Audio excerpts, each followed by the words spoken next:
유용한 생활경제 팁을 드리는 시간, 훈훈한 경제 시작하겠습니다. 오늘도 쿠키뉴스 송금종 기자와 함께합니다. 안녕하세요. 네, 안녕하세요. 훈훈한 경제 송금종 기자입니다. 네, 오늘은 어떤 내용으로 함께할까요? 네, 얼마 전 일부 지역 업체들이 재활용 쓰레기 수거를 거부하며 한 차례 대란이 났었죠.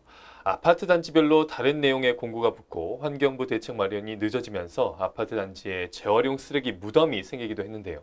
사실 가장 좋은 방법은 재활용 폐기물 양 자체를 줄이는 것이지만 실제적으로는 참 어렵습니다. 네. 그래서 오늘은 재활용 쓰레기의 올바른 배출 방법과 줄이는 팁을 한번 알아보도록 하겠습니다. 네, 알겠습니다. 갑작스러운 재활용 쓰레기 수거 거부에 많은 분들 참 당황하셨을 것 같은데요. 어떻게 이 재활용 쓰레기를 줄일 수 있을지 오늘 이 시간 통해서 알아가시길 바라겠습니다. 자, 먼저 현 상황부터 좀 보죠. 어떻게 이 재활용 쓰레기 대란이 일어나게 된 건가요?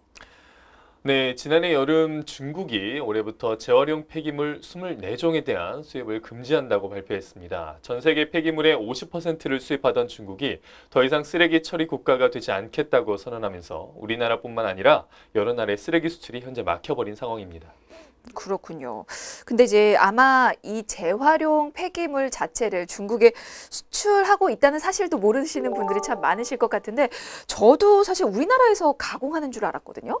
네, 저 또한 몰랐습니다. 그런데 한 보도에 따르면 중국은 지난 2016년 기준으로 730만 톤의 폐지와 금속, 플라스틱을 수입해 가공했다고 하는데요.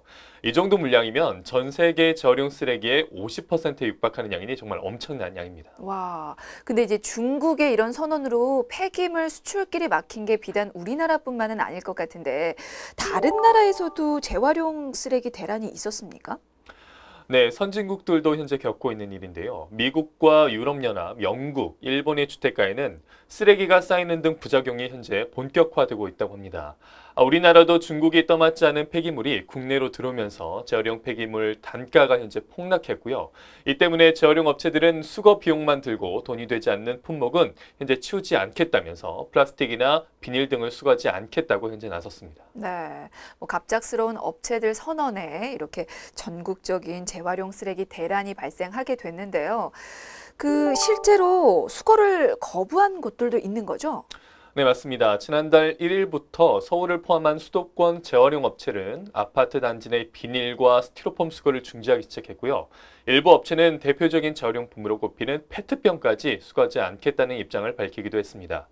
주요 아파트 단지에서는 비닐 등을 일반 쓰레기처럼 종량제 봉투에 담아버리라고 현재 안내했습니다. 네, 아마 관련 안내문을 보신 분들도 계실 테고 또 어떤 분들은 전혀 몰랐다 하신 분들도 계실 텐데 사실 정부 중국의 입장 발표가 있고 나서 몇 달 시간이 있었습니다. 그때 이제 우리나라 정부 입장은 또 어땠는지 살펴보고 갈게요. 중국이 작년 7월에 입장을 발표한 후에 정부에서는 그동안 대책 마련에 나서지 않은 건가요? 네, 그래서 정부의 늑장 대응도 도마 위에 올랐습니다. 앞서 이야기한 것처럼 중국은 지난해 7월부터 재활용 폐기물 수입 중단을 예고한 뒤 올해 1월부터는 쓰레기 수입을 금지했는데요. 이후 진행 상황을 충분히 예상할 수 있었음에도 관계부처는 전혀 신경을 쓰지 않았다는 비판을 받고 있습니다.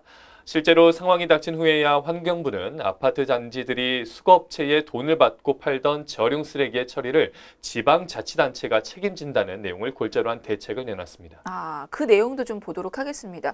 그동안은 이제 아파트와 업체가 알아서 해왔죠. 이 재활용 쓰레기 수거에 대해서. 근데 여기에 또 문제가 생겼으니까 이 수거 업체가 아닌 지자체가 나서서 치우겠다는 겁니까? 네, 우선 가격을 낮추도록 재계약을 유도하고 이것이 어려우면 구청 같은 기초 지자체가 재활용 쓰레기를 수거하도록 할 계획이라는 것입니다. 또 재활용이 되지 않는 잔재물을 사업장 폐기물이 아닌 생활 폐기물로 분류해 도시 쓰레기 소각장에서 처리하는 방법도 현재 추진 중이라고 합니다. 그렇게 하면 이 재활용 쓰레기 대란이 해결이 될까요? 네, 환경부 발표에 따르면 쓰레기 처리 비용이 1톤당 20만 원에서 25만 원에서 하던 그 가격이 4만 원에서 5만 원 수준으로 줄어들게 됩니다. 또 폐비닐을 재활용할 때 환경 안전을 지킬 수 있는 한도 내에서는 품질 기준을 위반해도 행정 처분을 하지 않고 검사 주기도 완화해 주기로 했고요. 하지만 아직 실효성은 장담할 수 없는 상황이긴 합니다. 네, 이렇게 상황이 급박해지니까 정부가 나서긴 했는데요. 사실 이 재활용 쓰레기 자체 자체가 문제이긴 합니다. 우리가 일상생활 속에서 일회용 용품을 너무나 많이 사용하고 있잖아요. 네, 맞습니다. 혹시 우리나라에서 하루 평균 버려지는 일회용품, 일회용 컵이 있는데요. 얼마나 되는지 혹시 아시는지 모르시겠는데 사실 잘 모르겠어요. 네, 답을 들으면 참 놀라실 텐데요. 우리나라에서는 일평균 7천만 개의 일회용 컵이 현재 버려지고 있다고 합니다. 와, 엄청나군요. 뭐 정부의 늑장 대응도 문제긴 한데 우리 일상생활도 좀 돌아봐야 할 때인 것 같습니다. 그러면 이제 궁금한 게 일단은 쓰레기통에 버려진 일회용품은 이게 대부분 다른 쓰레기들과 섞여서 재활용이 안 되는 거죠? 네, 그렇게 되면 재활용이 되지 않습니다. 우리나라에서 버려지는 한 해 폐기물 양은 1억 5천만 톤에 달하는데요. 최근 10년간 37% 늘었고 단위 면적으로는 OECD 국가 중 4위에 해당합니다. 땅에 묻힌 플라스틱은 분해되는데 무려 50년 이상 걸린다는 사실 또 한번 알아두시면 좋겠습니다. 네, 알겠습니다. 뭐 더 이상 해결책을 또 강구할 게 부족하기 때문에 이제는 우리가 또 일상생활에서 쉽게 할 수 있는 이 재활용, 분리, 배출, 또 에너지 절약으로 자원 순환을 좀 위해서 노력을 해야 할 텐데요. 그렇다면 이제 재활용 쓰레기를 줄이는 생활 팁도 살펴보고 가도록 하겠습니다. 이게 어떤 노력들이 좀 필요할까요? 네, 우선 가장 쉬운 방법은 장바구니를 들고 다니는 겁니다. 요즘은 대형마트에서도 비닐봉지를 유상 판매하지 않고 있죠. 박스나 장바구니를 사용하거나 종량제 봉투를 사서 담아가야 하는데요. 비닐봉지의 사용을 줄이는 가장 쉽고 빠른 방법이 바로 장바구니 활용입니다. 네, 뭐 요즘에는 장바구니들이 접으면 손바닥만 해져서 가방에 또 뭐 넣어도 되고 휴대하기가 정말 편하더라고요. 네, 잘 찾아보면 디자인도 다양해서 고르는 재미도 있습니다. 그렇게 장바구니를 들고 다니면 비닐봉지를 사용할 일이 줄어들어서 돈도 절약되고요. 불필요한 쓰레기도 역시 줄일 수 있습니다. 네, 그렇게 장바구니만 잘 활용해도 비닐봉지 사용을 좀 줄일 수가 있겠죠. 자, 그리고 또 어떤 습관을 들이는 게 좋을까요? 네, 다음으로는 리필 제품을 사용 역시 중요합니다. 보통 샴푸나 린스, 세제 등은 용기에 들어있는 제품을 많이 사용하는데요. 사실 용기류 제품을 한 번 쓰고 버리기는 참 아깝습니다. 그러니 처음에 완제품을 살 때 리필용 제품이 나오는 제품을 선택하면 빈 용기류를 버리지 않고 계속 사용할 수 있고요. 또 아시다시피 리필 제품이 기존 완제품보다 조금 더 저렴하니까요. 결국 장보는 금액도 훨씬 줄일 수 있습니다. 근데 궁금한 게 용기류는 이게 재활용이 되지 않습니까? 종이나 플라스틱은 모두 재활용 가능한 걸로 알고 있는데요.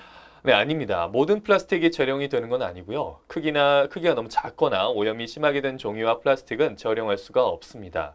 일반 쓰레기로 처리되는 플라스틱과 비닐 등은 환경 오염 주 원인이 되기 때문에 무조건 다 재활용될 것이라고 생각해서는 안 됩니다. 아, 모든 종이와 플라스틱이 다 재활용이 되는 건 아니군요.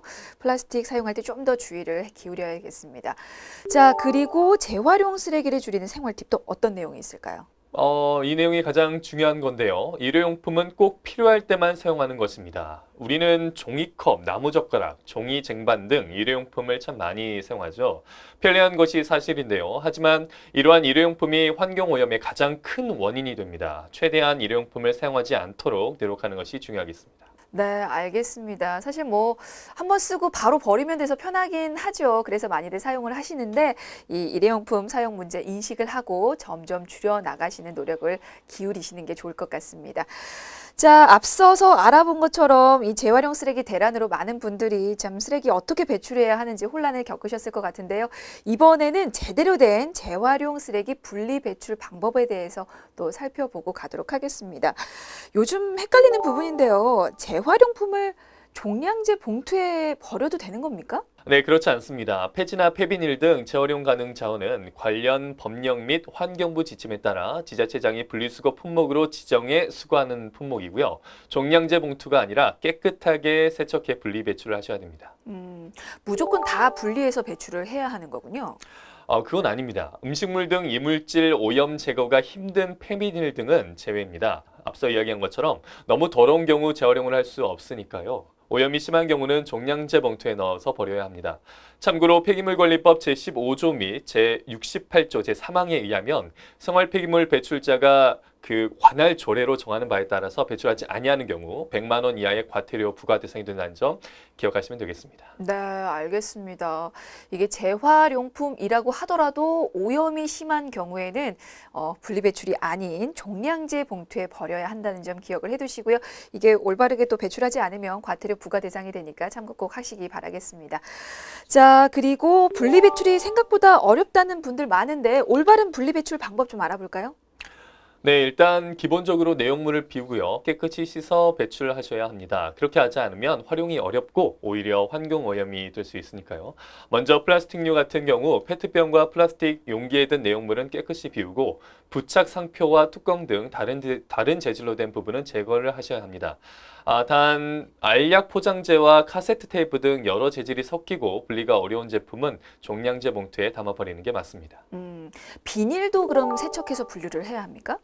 네, 과자, 라면 봉지, 일회용 비닐봉투 역시 마찬가지인데요. 음식물이나 이물질이 들었다면 물로 두 번에서 세 번 정도 헹궈 잔여물을 없애고 버려야 하는데요.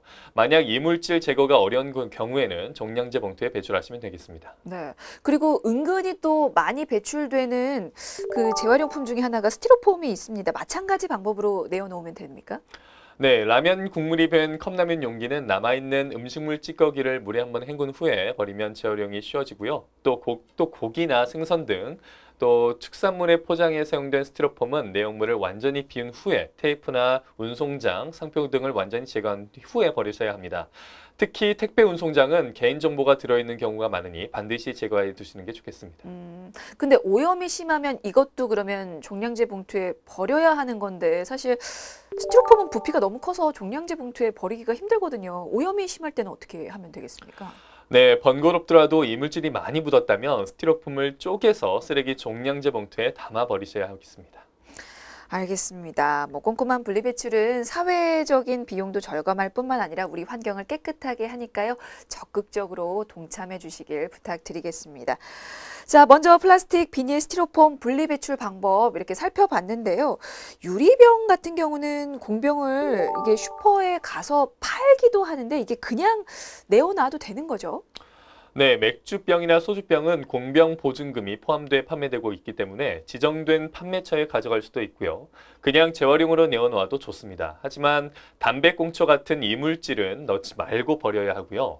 병 외에 다른 유리류, 예를 들어서 겨울이나 깨진 유리, 도자기류, 유리 식기류는 유리병류가 아니기 때문에 종량제 봉투나 전용 마대에 버리셔야 하겠습니다. 네, 알겠습니다.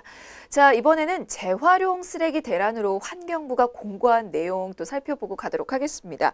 선별 잔재물 처리 비용 저감을 위한 관련 규정 개선은 구체적으로 어떤 내용인지 좀 살펴보고 갈까요? 네, 재활용 업계에서 이물질 등을 선별하는 과정에서 발생한 잔재물은 사업장 폐기물로 해당 기준으로 처리돼야 합니다. 하지만 폐기물관리법 시행규칙 개정을 통해 생활 폐기물의 기준과 방법으로 처리할 수 있도록 함으로써 소각시설 등에서 보다 낮은 가격에 처리할 수 있도록 하겠다는 일인데요. 물론 업체별, 지역별로 처리 단가는 편차가 커서 상이할 수 있지만 통상 사업장 폐기물의 경우 소각 단가는 1톤당 약 20만 원에서 25만 원, 생활 폐기물은 약 4만 원에서 5만 원입니다. 근데 당장은 처리에 도움이 될 수 있어도 이게 근본적인 해결책은 될 수 없다는 지적도 있던데요. 네, 맞습니다. 그래서 환경부는 현재 생산자 책임 재활용 제도 적용을 받고 있는 페트병 등의 생산자에 대해 포장재 재질, 구조 평가를 의무화할 예정입니다. 재활용 용이성에 따라서 등급화하겠다는 건데요. 그래서 재활용이 어려운 페트병에 대해서 생산자가 납부해야 하는 분담금을 차등화하면서 재질 및 구조를 개선해 나가도록 할 방침입니다. 또 최근 온라인 구매 증가로 늘어나는 택배 포장재에 대해서도 과도한 포장재 사용을 줄이기 위한 포장 가이드라인 마련 등을 현재 추진할 예정입니다. 네, 알겠습니다. 생각지도 못했던 재활용 쓰레기 대란이 우리나라를 또 덮쳤습니다. 당장은 나와 상관없는 일처럼 여겨질 수도 있는데요. 하지만 보다 나은 환경을 위해서는 이렇게 올바른 재활용 배출법에 적극 동참을 부탁드리겠습니다. 자, 오늘 훈훈한 경제는 여기서 마무리 지을게요. 지금까지 국회뉴스 송금종 기자였습니다. 고맙습니다. 고맙습니다.